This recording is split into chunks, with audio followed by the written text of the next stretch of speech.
We're putting a few boots on the ground this morning. You know, one of the greatest things I get to do is I get to share and teach my grandchildren and realize that I am teaching the legacy of love to them each and every day that we're able to be together. You'll see all of these boots here, they represent all my grandchildren, and boy, we got a gaggle of them, I'm telling you.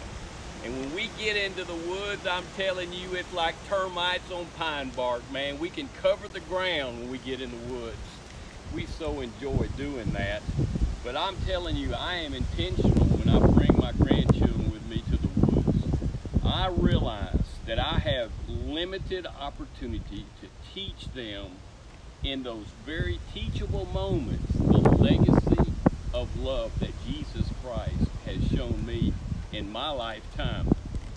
You know, most often when we go hunting, we leave in the dark and we get back to the camp in the dark. In other words, these boots have followed me where there are adults that will not follow me. My wife will never do what my grandchildren have done with me in the past.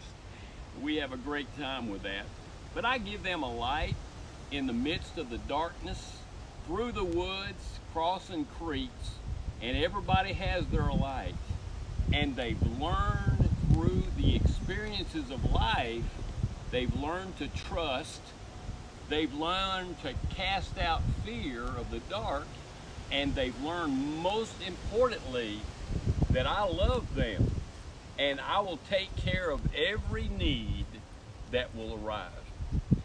So what we do is we learn to trust and we learn to live a life of love. Now, many times those teachable moments are not the most pleasant moments. I instruct all of them, particularly the little ones that are behind me, and sometimes there's 3 and 4 behind me, and they'll get off a trail. And the problem with that is when they get off the trail, they can trip over rocks. We've got a lot of rock where I hunt. And they can fall into cactus. We've got a lot of cactus. And hard rocks and cactus needles is not a good combination with these little ones.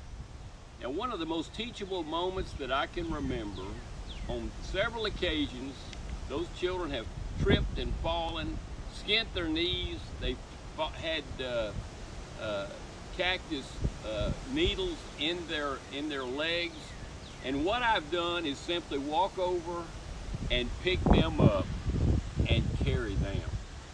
You know, as adults, we don't learn that lesson very well, do we? We think when we're in a bind, when we're going through great trials, we have a sense that God has abandoned us. But you know, my children that never enters their mind, because I have tried to prove to myself and to them that I will carry them in the most difficult of times. You've experienced the faithfulness of God that way. As a matter of fact, it's the words of Jesus that captivated my heart as much as anything on this video. When we look at John 15:13, it was Jesus that said this, "A new commandment that I give unto you." A new commandment. So everybody's listening. The audience is the disciples, the followers of Christ. He said, love one another. Well, they've heard that message before, but here is the hinge pin of the new commandment. Love one another as I have loved you. Captivated their hearts. And then Jesus expounds on it a little bit more when he says, there's no greater love than any man than this, that a man would lay down his life for his friend. I'll guarantee you that captivated heart, because they had never seen the demonstration, the action, proactivity of what love could really be until they saw in the eyes of Christ and in the hands of Christ what love could really be. As a matter of fact, it is John, the same John, who was the brother of James, and they had a nickname, the Sons of Thunder. It's not exactly the men that you would consider that were really recruited to be able to love as Jesus, but that's what happened.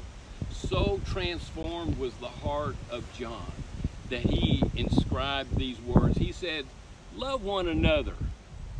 But he clarifies it. He said, here's how we know about love. Jesus the Christ laid down his life for us.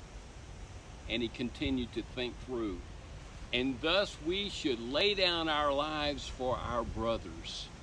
I'm telling you, there is a lesson to be learned in the next generation. We must teach our children to love as Jesus loved. It would eliminate so many of the issues that we are facing in this present day.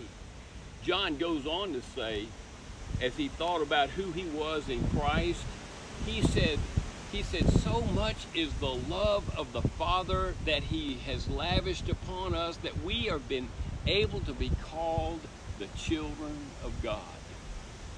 Now, we can think about that for a moment. If we are the children of God, then we need to understand that we have to obey as Christ has commanded. Therefore, we have to love as Christ has loved us and pass that message to the next generation. There's going to be a day when I will not be able to fill one of these pairs of boots, and my grandchildren will be on their own. But I'm telling you, by the authority of Jesus Christ, they will be able to tell the story of how they had a grandpa that loved them. And I'm telling you, love will change the world in which we live. As a matter of fact, Paul has a lot to say about love. I want to read just a short chapter for you, a verse in chapter 13, 1 Corinthians. You're familiar with this, but it's so powerful. Love is patient. Love is kind. It does not envy. It's not to boast. It's not proud. It's not rude. It's not self-seeking, and it's not easily angered. It keeps no record of wrong. Love does not delight in evil, but rejoices in the truth. It always protects. It always trusts. It always hopes. It always perseveres. Love never fails. May you learn and pass on the legacy of love to your next generation, and you'll make a difference in your world starting today. May God bless you, and may you please join us on Sunday mornings, 9:15, 10:45. We want to teach you how to love one another. God bless you.